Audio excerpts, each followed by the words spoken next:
sallallahu alaihi wasallam ala sayyidina Muhammadin wa ala alihi wa sahbihi ajma'in. Alhamdulillah, syukur pada Allah Subhanahu wa taala. Setinggi-tinggi syukurlah kita mohon pengampunan Allah Subhanahu wa taala. Adalah setiap detik kita menghampiri ajal maut kita. Setiap detik kita akan menghampiri satu situasi yang mana berubah segala-galanya. Anak tak ada, isteri tak ada, rumah tak ada, anggota kita pun tak ada. Hanya kita menghadap Allah Ta'ala, semata-mata jiwa kita menghadap Allah Ta'ala dengan segala amal yang telah kita lakukan. Kalau baik, kita harap diterima Allah. Kalau buruk, harap diampun oleh Allah Subhanahu Wa Ta'ala. Pada ketika itulah apabila kita sudah mati, kita orang hidup semuanya adalah tidur. Jaganya apabila dia sudah mati. Dan tidur ni tak lama. Kita tidur di dunia ni, kita lena di dunia ni tak lama. Hanya sekejap saja. Tak lama kita akan masuk kubur, dan apabila kita sudah sampai kubur tu, selama-lamanya dalam kubur baru kita sedar bahawasanya di dunia yang kita diminta untuk ibadat kepada Allah Ta'ala, berpenat lelah sedikit, mengantuk-ngantuk mata sedikit, mengekang nafsu, berpenat lelah, bersusah payah, berbimbang kalbu, tetapi rupanya hanya sekejap saja. Lepas itu kalau kita sangguplah susah payah dalam waktu yang begini singkat, maka kita akan senang lenang dan rehat pada waktu yang begitu panjang sekali. Maka kita akan merasa, berbaloilah aku susah payah, berbaloilah aku sabar, berbaloilah aku tidak temah dunia, berbaloilah aku ibadat kepada Allah Ta'ala, sekarang dapat pahalanya. Baru ketika itu nanti kita menyesal. Orang sudah amal, sudah ibadat, sudah dapat pahala, sudah diterima oleh Allah Ta'ala pun menyesal. Kalaulah aku tahu dengan aku buat ibadat yang sedikit itu saja aku dah dapat nikmat begini besar, betapa kalau aku gunakan saki-baki hidup aku yang banyak lalainya itu dengan ibadat semata-mata. Kalaulah aku sembahyang sunat setakat 100 rakaat, aku rasanya mampu 300 rakaat. Kalaulah aku boleh dibalikkan, aku bahkan buat 1000 rakaat pun boleh juga. Aku dah baca Quran satu hari, 1 juz saja dah begini pahala besar dapat, bergunung-gunung pahala aku dapat, nikmat macam-macam dapat. Betapa kalau aku satu hari aku khatam satu. Ketika itu suruh satu hari 10 kali khatam pun dia rasa sanggup. Ketika itu disuruh puasa hari-hari pun dia sanggup.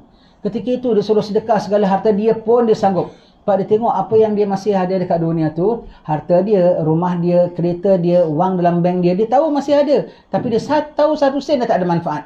Dan dia tahu betapa besarnya manfaat dia cari harta benda itu dengan gunakan waktu, penat, lelah semua. Tetapi semuanya dia tinggal, satu pun dia tidak bawa, satu pun tak ada manfaat dalam kubur.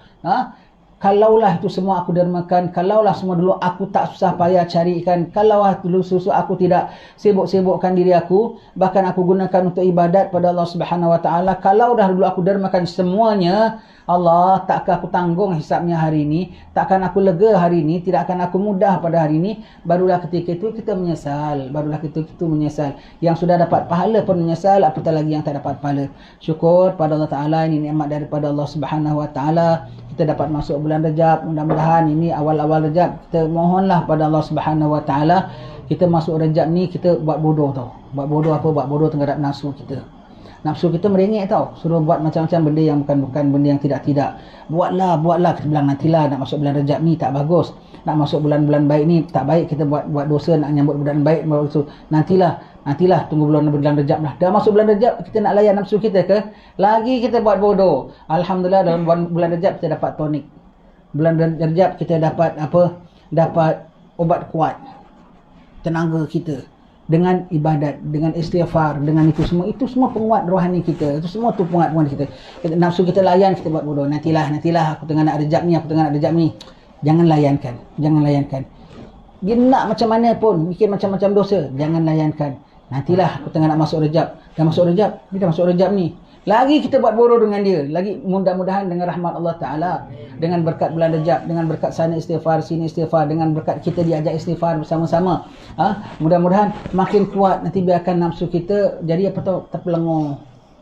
Aku kena tipu lah. Allah, aku kena tipu. Dah aku sebelum Rejab aku ajak dia bikin macam-macam, dia tak nak masuk Rejab. Dalam Rejab dia gasaknya aku dengan istighfar, dia hantamkannya aku dengan puasa, dia penyekkan aku dengan zikrullah. Allah, nak tunggu bila? Syaban, lagi dia tak nak. Nanti Ramadan, lagi nanti. Allah, begitulah senantiasa kita trik nafsu kita, tuan-tuan sekalian. Bagaimana kita selalu ditrik oleh nafsu kita? Sebagaimana? Biarkan. Sebagaimana kita senantiasa ditrik oleh nafsu kita, kita diterik oleh nafsu kita senantiasa. Kita diterik oleh nafsu kita kan, nafsu kita terik sama kita. Alah sikit sajalah, alah tak apalah, alah benda gini saja, alah seronoklah, alah rehatlah, alah. Dia anggap remeh amalan itu, dia anggap remeh perkara dosa itu, dia anggap remeh meninggalkan ibadat itu. Nah, kemudian dia merayu kita, kita terikkan dia. Kita mohon dengan Allah Subhanahu Wa Taala punya apa, beri kita kekuatan dan kemampuan, kita terikkan nafsu kita. Kita pandang remeh dia punya gejolak. Aku tak dapat buat benda ni, aku menggeletar ni, aku menggeletar. Aku tak dapat benda ni, aku tak boleh tidur ni, aku tak boleh tidur. Kau punya pasal lah wahai nafsu. Kau punya pasal kau tak boleh tidur ke, kau menggeletar ke, aku tak nak layan kau, aku tak layan kau. Nantilah aku tengah sibuk ibadat hari ni. Macam mana? Habis besok boleh? Pokoknya hari tidak. Terikkan nafsu kita. Sebagaimana kita nak buat ibadat bilang, pokoknya ni hari aku tak nak ibadat, ni hari aku nak enjoy, besok lain cerita. Kita pun terikkan nafsu kita. Kita gunakan reverse. Ya. Adik hari kan nak buat ibadat dah 10 hari ni, nak kan nak buat benda sekian-sekian itu. Dah 10 hari ni kita tak buat benda itu semua gitu. Nantilah hari sibuk lah, hari nak ada zikir. Tak payah tak payah buat benda tu ya. Tapi besok nanti dulu. Jangan janji dia, jangan apa. Besok buat bodoh lagi. Besok aku sibuk lah. Itu kalau kita dapat sedemikian, itu namanya nafsu kita sudah naik nafsul mulhamah. Nafsul yang mendapat ilham. Ketika nafsu kita bergejolak, kalau nafsul amarah begitu tepuk dada, tanya selera. Begitu memujur lalu, melintang patah, apa kita nak semuanya kita dah tak kisah, kita buat belaka ya. Tetapi kita dah tahu ini salah, kita minta tolong Allah Ta'ala, kita kutuk nafsu kita dan kita minta bantu Allah Ta'ala, kita diberi ilham oleh Allah Ta'ala untuk nak tipu nafsu kita. Untuk nak tipu nafsu kita. Dalam bulan-bulan beginilah tuan-tuan sekalian, pumpung ada banyak amal, pumpung kita dapat peluang berhimpun dengan orang-orang salih ya. Kita dah dalam 3 bulan besar. Bulan Rejab ni bulan besar, bulan Rejab ni bulan Syahrullah, bulan Allah Subhanahu Wa Taala. Biar kita dapat ibadat kepada Allah Taala, biar kita dapat istighfar. Nanti kita tak lama masuk bulan Syaban. Bulan Rejab ni baru peringkat awal, baru gazetnya malam lembaran pertamanya. Puasa lagi berapa banyak hari kita masih boleh puasa, lagi berapa banyak hari? 29 hari lagi masih boleh puasa. 29 hari lagi masih boleh puasa. Kemudian lepas itu kita sedang tunggu satu acara besar pulanya, Isra' dan Mi'raj. Alhamdulillah, besok saja sudah mula ada orang minta ceramah Isra' dan Mi'raj. Bagus. Isra' dan Mi'raj tidak mesti pada tepat harinya. Nisfu Sya'ban tu memang tepat pada malamnya. Malam awal Rejab tu memang tepat pada malamnya. Isra' dan Mi'raj adalah memperingati peristiwanya. Sebelum ke sesudah pun bolehlah, tetapi kalau sesudah Isra' dan Mi'raj kita dah masuk bulan Syaban, dah ada acara di Syaban pula, dah hampir pada Ramadan, maka disambut awal-awal pun tidak apa. Kita sambut awal-awal, nanti pada malam 27 je ulang lagi lah 1-2 kisah Isra' dan Mi'raj itu ya. Isra' dan Mi'raj itu peristiwa besar. Lebih kurang 1400 tahun yang lalu Nabi kita pada ketika inilah, sebelum Isra' dan Mi'raj, Nabi sedang dalam tahun duka cita Amul Huzun, kematian isterinya Siti Khadijah, kematian pamannya Abu Talib ya. Abu Talib tu kalau kita ahli sunnah jemaah mengatakan Abu Talib tidak syahadat kan, tidak syahadat. Syiah mengatakan Abu Talib tu Muslim. Marah orang Syiah kalau kita bilang bapa Sayyidina Ali tidak Islam. Dia marah. Dan sebetulnya kita ahli sunnah jemaah pun ada khilaf tau, bahawa ada yang mengatakan bahawasanya Abu Talib Islam. Ada keterangannya, ada keterangan mengatakan bahawasanya Islam. Tapi jumhurnya mengatakan bahawasanya Abu Talib tidak syahadat, Abu Talib tidak masuk Islam. Sayyidina Abbas memang masuk Islam, Sayyidina Hamzah memang masuk Islam. Abu Talib masih khilaf. Yang confirm kafir itulah Abu Lahab, Fir'aun. Hatta siapa tu, Hitler pun kita tak boleh dan dia confirm kafir tu. Itu Pop tu pun kita tak boleh dia confirm. Masih hidupnya, akhir hayatnya kita tak tahu. Masa akhir hayatnya tu bagaimana dia menghadapi kematiannya. Sebagai seorang mukmin pun kita tak boleh confirm dia mati Islam. Kita hanya zan, harap dia mati Islam. Ini kan pula orang kafir, maka kita tahu Allah Ta'ala maha luas rahmatnya. Begitu ya. Baik, kematian bapa saudara Nabi, kematian isteri Nabi dengan duka cita pada ketika itu. Orang-orang kufar sedang jahatnya, makin kita umpamakan Rasulullah sallallahu alaihi wasallam. Dituang najis atas kepala Nabi, dicemohnya Nabi, diugutnya Nabi, nak dibunuhnya Nabi sallallahu alaihi wasallam dengan berbagai-bagai. Ketika itu Siti Fatimah sudah usia anak dara dalam 16 tahun begitu ya. Dalam usia 16 tahun. Dialah yang menemani akan ayahnya. Sebelum 20 hari bulan Jamadil Akhir, baru beberapa hari yang lepas adalah menyambut hari Aid Milad Siti Fatimah, hari kelahiran Siti Fatimah. Siti Fatimah ni dapat gelaran Ummu Abiha, ibu kepada ayahandanya. Kenapa? Setelah meninggal ibunya, Siti Khadijah, Yang merawat baginda siapa? Siti Fatimah. Yang jaga makan Nabi, Siti Fatimah. Jaga pakaian Nabi, Siti Fatimah. Siti Fatimah sama-sama nampak Nabi duka cita kehilangan ibunya. Dia pun duka cita hilang mak dia. Tambah duka cita lihat bapaknya diperlakukan orang begitu, Siti Fatimah. Maka apa setiap yang dilakukan oleh orang-orang kufar Quraisy pada Nabi SAW disaksikan dengan mata kepala Siti Fatimah.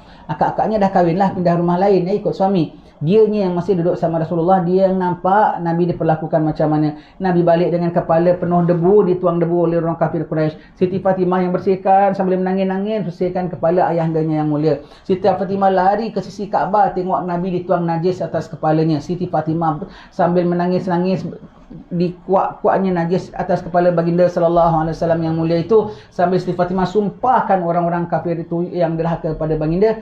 Maka perang Badar mati semua mereka pada waktu inilah, sehingga Nabi pergi ke Taif. Nabi pergi ke Taif nakkan dakwah. Orang Mekah sudah tidak terima, mungkin orang Taif terima, sebab orang Taif tu tempat Halimah As-Sa'diyah punya kampung di sana. Mereka kenal Nabi, Nabi kenal mereka. Mungkin orang Taif boleh terima. Orang Taif ni lembut sikit daripada orang Mekah, ya. Rupanya tidak terima. Rupanya tidak terima mereka itu. Bahkan mereka lontar Rasulullah dengan batu, dengan kayu, sampai Nabi luka, berdarah keluar. Malaikat gunung tak sampai hati bertanya, wahai Muhammad, ini malaikat gunung, kata Sayyidina Jibril alaihissalam. Kau cakap ya saja, digempakan atas mereka, dihempap. Nabi bilang jangan, ni kaumku, mereka tak tahu. Nabi sebut kaumku, ya.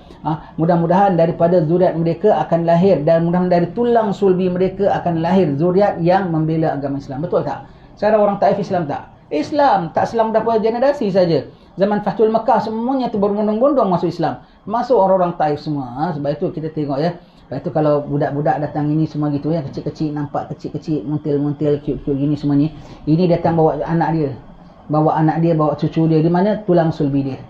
Di dalam tulang sulbi dia, sambil dia jalan-jalan, sambil apa tu, tulang sulbi dia. Dianya terlompat-lompat. Tetapi anak dia tu dengar ceramah. Macam kita dulu juga. Kita ni yang bujang-bujang ni semua, ni bawa anak cucu dia ni semua. Anak, cucu, cicit, oneng-oneng semua tu. Berapa puluh anak dia dibawa. Allah, semuanya dibawa kemari semuanya begitu, ya. Semuanya dibawa anaknya kemari semua. Kita pun dulu gitu. Kita pernah ikut bapak kita. Kita pernah ikut yai kita. Kita pernah tengok diok kita. Sebab itu kita minat majlis ini. Kerana suatu masa dulu kita pernah ikut moyang kita dalam tulang sulbinya. Maka kita minat majlis-majlis yang seumpama ini. Berlindung. Barang dijauhkan, janganlah moyang kita ada pernah pergi disco ke. Na'udzubillah. Pernah pergi rompak bank ke. Nanti cucunya pun kepingin nak rompak bank. Pasal dia ikut moyangnya pergi rompak bank dulu. Allah, na'udzubillah min zalik.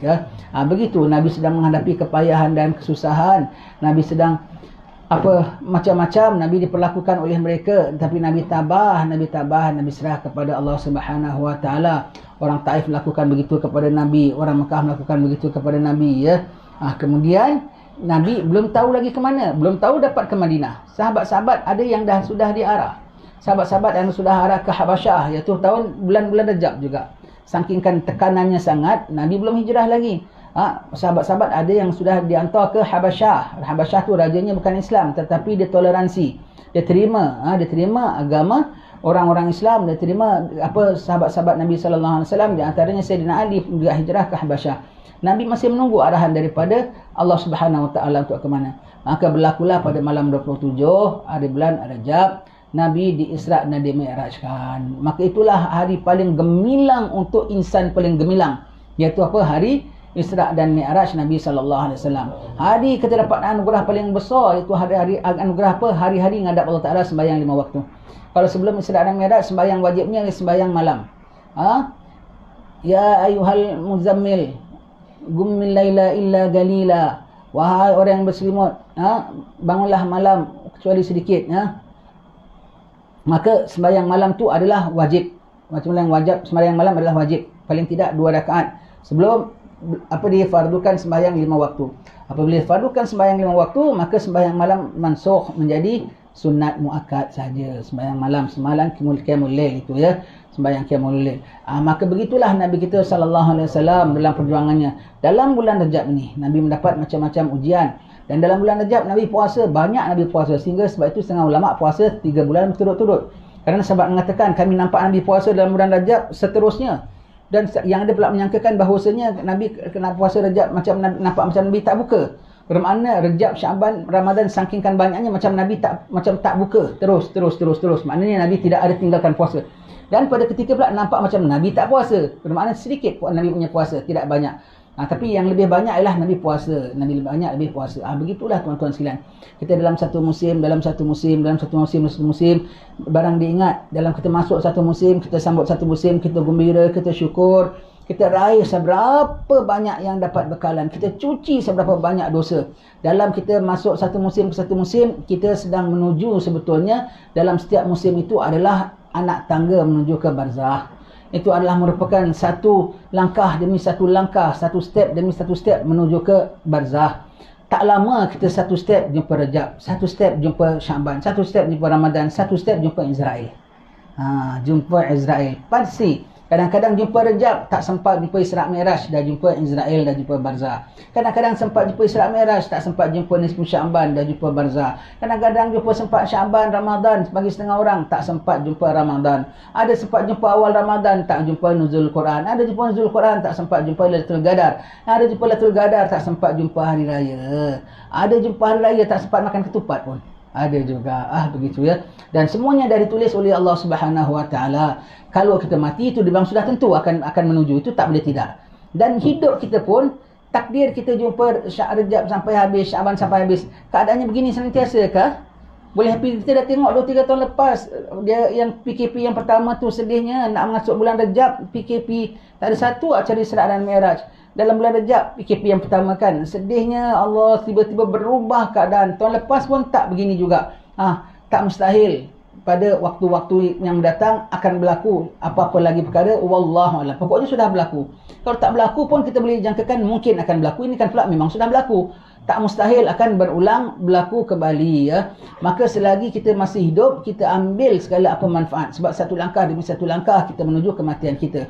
Dan selagi dibuka peluang oleh Allah Ta'ala untuk kita, selagi itu kita rebut. Betul lah kata baginda sallallahu alaihi wasallam, irtanim khamsan qabla khamsin. Rebut 5 sebelum 5. Fagharaka qabla syughlik, lapang kamu sebelum kamu sibuk. Jadi lapang waktu kita sekarang lapang, boleh kunjung, boleh kuliah, boleh apa semua, alhamdulillah, sebelum disempitkan dengan kawal diri, sebelum disempitkan dengan takutkan kuman meribak, sebelum disempitkan dengan wabak. Allah. Maka kita rebut dulu, kita rebut. Paling-paling tidak, mudah-mudahan jangan ya, mudah-mudahan janganlah PKP lagi ya. Takdir PKP lagi, kita rasa alhamdulillah kita buat majlis begini juga di rumah kita bersama anak isteri kita. Setiap malam Jumaat buat majlis maulid dengan anak isteri kita. Kenapa? Kita dah pernah hadir majlis-majlis begini, kita dah rasa manisnya, enaknya, tak boleh missnya. Habis PKP nak miss ke? Jangan miss. Dengan miss setakat tak boleh jumpa-jumpa saja. Tapi dengan Allah masih boleh jumpa. Dengan Rasulullah masih boleh jumpa ya. Nama Allah masih boleh seru. Nama Rasulullah masih boleh kita panggil. Aktiviti antara kita dengan Allah masih biasa. Aktiviti kita dengan Rasulullah masih biasa. Masih biasa. Alhamdulillah. Maka itu jalan yang masih dibuka, kita buka, kita masuk. Jalan yang lain tutup. Nak pergi jangan makan-makan kat luar, tutup. Nak pergi kuliah-kuliah, nak pergi sembahyang Jumaat pun tutup. Jalan untuk seru Allah tak pernah tutup.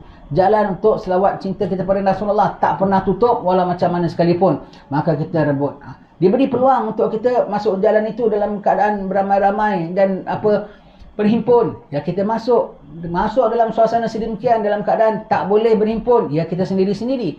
Pokoknya asal ada perhubungan dengan Allah dan Rasulnya. Wallahu a'lam bissawab. Sebelum kita tutup majlis, mari kita sama-sama baca istighfar Rajab. Semoga kita diampunkan oleh Allah Subhanahu Wa Taala segala dosa-dosa kita. Dan kita harap dengan kita baca istighfar Rajab ini, Allah berikan kita kekuatan supaya kita dapat tinggalkan segala dosa-dosa kita, sifat-sifat jelek kita, zahir dan batin kita seluruhnya. Sampai kita mati kita tidak ulang lagi. Ini istighfar Rajab ni mudah-mudahan menjadilah istighfar yang membuat syaitan duka cita dan kecewa. Kerana apa? Tidak dapat nak goda kita lagi selepas kita dah diampun oleh Allah Ta'ala, diberi hidayat oleh Allah Ta'ala. Tuan, dalam bulan Rajab ada wali Rajab tau. Allah Ta'ala naikkan dia pangkat bulan Rajab aja. Bulan lain dia taruh lencana dia. Pas wali dia taruh. Dia jadi wali hanya bulan Rajab saja. Apa makna? Maknanya dalam bulan-bulan Rajab ada bulan-bulan ada wali-wali Rajab. Maka kena selalu majlis-majlis gini. Wali ni tak akan dia duduk kat pasar saja termenung. Sedangkan dia duduk situ, dia akan hadir majlis-majlis begini, dia akan pergi ziarah-ziarah, dia akan majlis-majlis ilmu, dia akan majlis-majlis ibadat. Wali-wali akan cari majlis-majlis begini, dia akan datang banyak. Maka kita kena banyak majlis-majlis begini. Kita kena banyak hadir majlis begini, biar kita terpandang dalam sepanjang bulan Rejab berapa banyak majlis-majlis, berapa banyak wali-wali ini datang di negara kita, pegawai-pegawai khas Allah Ta'ala dalam bulan Rejab ini. Sekali saja kita dipandang olehnya saja, Allah, untung kita boleh luntur kita punya dosa. Jadi dalam musim-musim begini kita kena selalu majlis-majlis ini, dan pada musim-musim begini kena selalu husnuzan. Kita tengok depan, belakang, kanan kiri, ada agaknya satu wali, ada agaknya satu wali ya. Siapa agaknya wallahu alam, tak tahu siapa agaknya. Jangan kau tengok, bukanlah. Jangan begitu ya. Semuanya kita anggap Allah husnuzan, ya Allah, kalaulah ada wali, biarlah aku dipandang olehnya. Itu peranan kita diberitahu ada wali-wali Rejab. Bukan sahaja tu ada wali Rejab. Tunggulah sekejap. Janganlah begitu. Jadi wali Rejab, jadi kau kena jumpa dia kerap-kerap. Wali-wali dalam majlis gini. Satu lagi, kalau maksud ada wali Rejab, maksudnya apa tahu? Maknanya dalam grup dia kan ada hierarki Maha Suci Allah Ta'ala. Kalau dalam kita punya bos kita, dia naikkan Allah Ta'ala dalam sebulan tertentu saja, dia jadi naik timbalan acting director. Mana ada pos kosong tak? Maka akan banyak yang naik dalam hierarki naik. Kalau kita paling tidak, kalau kita tak jadi walinya sekalipun, kita biarlah dalam grup dia, jadi dia naik, kita naik sekali dalam hierarkinya. Kita cangkokkan diri kita dalam salah satu di atasnya tu, kita cangkokkan sekali. Jadi satu naik jadi wali Rejab. Dalam umpamanya lah, dalam satu kelompok, satu Allah Ta'ala akan dua wali Rejab. Maka di bawahnya ada satu vacancy, akan dipenuhi, kita naik sekali. Jangan ketika musim kali ini kita cangkokkan diri kita pula dengan orang-orang bajingan. Bajingan tu apa? Scoundrel. Begitu, orang jahat senang cakapnya ya. Begitu. Kau cangkukkan dengan dia, ini grup naiklah, ada 10 wali ke 100 wali ke, ada vacancy banyak, hierarki nak di fill up banyak. Kau dah cangkuk dengan dia, ini orang lain masuk, kau jauh, kau memenuhi makin bawah, nanti satu chip bajingan jatuh mati ke dia sakit ke, dia demam ke, mesti ambil timbalan dia pula, hanya timbalan chip bajingan. Nauzubillah, jangan kau terikut sekali sudah. Allah, begitu ya. Maka dalam musim-musim begini kita ibadat pada Allah Ta'ala. Kalau kita tak dapat jadi baik, masuk dalam grup orang-orang baik. Jadi apabila Allah Ta'ala naikkan salah satu daripada kita membontot dari belakang lah, kita pun dicangkok sekali. Ingat pesan Habib Syekh Al-Jufri, guru kami bilang, Habib Syekh bin Saleh bin Ali Al-Jufri, dia bilang, kita ni ibarat buah yang busuk, orang-orang saleh ni ibarat buah-buah yang baik-baik, yang ranum-ranum. Kita tak dapat masuk dalam bakul mereka, paling tidak cangkokkan diri kita dengan bakul mereka. Jadi apabila bakul mereka diangkat, kita digondeli sekali. Begitu ya. Jangan masukkan kita adalah busuk, kita gondelkan diri kita dengan ulat dan cacing. Nanti ulat cacing makin tarik kita ke bawah. Begitu ya. Maka bulan-bulan gini tinggikan himmah kita. Ibadat kita yang banyak, takwa pada Allah Ta'ala. Buat bodoh dengan dosa kita. Pedulikan. Mohon tolong Allah Subhanahu Ta'ala. Dengan dosa, aku nak ini. Bodoh. Dengan dia kita berbodoh dengan Allah, ya Allah, tolong ya Allah. Boleh dengan itu ya. Kita mudah-mudahan dibantu oleh Allah Ta'ala. Wallahu a'lam bishawab. Alhamdulillah rabbil alamin. Juga bermakna kalau ada yang bukan wali akan jadi wali dalam bulan Rejab. Bermakna kalau yang sudah wali-wali akan lebih tinggi dia punya kewalian juga. Begitu ya. Kalau sangkingkan yang non-wali dijadikan wali, bermakna bulan ini diperlukan banyak wali. Ada tugasan-tugasannya. Maka kalau yang bukan wali sampai dijadikan wali, agak yang jadi wali dia tak jadikan wali kah?